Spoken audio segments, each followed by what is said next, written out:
साँच्चीकै हाम्रो देशमा मानवता हराएकै हो त के हराएकै हो भन्नुपर्छ। हिजो त्यत्रो सरकारले प्रहरी प्रशासनले हजुरहरू सुरक्षित ठाउँतिर जानुहोला, नदी किनार अथवा बाढी पहिरोले भेट्ने ठाउँ जोखिम क्षेत्रतिर हजुरहरू बस्नुभएको छ भने हजुरहरू सुरक्षित ठाउँतिर सर्नुहोला भनेर त्यत्रो न्युजमा त्यत्रो माइकिङ गरेर हिँडि नै रहनु भएको छ। मान्छेहरू रमिता हेर्नलाई नारायणी गएका छन्। नारायणी गए त ठिक छ होइन, त्यत्रो त्यो सिलिन्डर सँगसँगै मान्छेको लास बगाएर ल्याएको छ। त्यो लास निकाल्नु छैन उनीहरूलाई, त्यो सिलिन्डर चाहिँ निकाल्नु छ।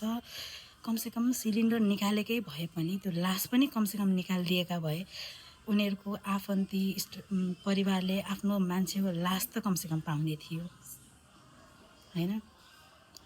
अनि त्यो खोलामा बगेर आएका माछा, त्यो लास सँगसँगै बगेर आएको माछा कसरी खान सक्नुहुन्छ हौ हजुरहरूले घर लगेर? अनि त्यो माछा बेचेको छ, यहाँ त्यहीँ बसेर माछा बेचेको छ। भगवान् नसक्नु छ कठै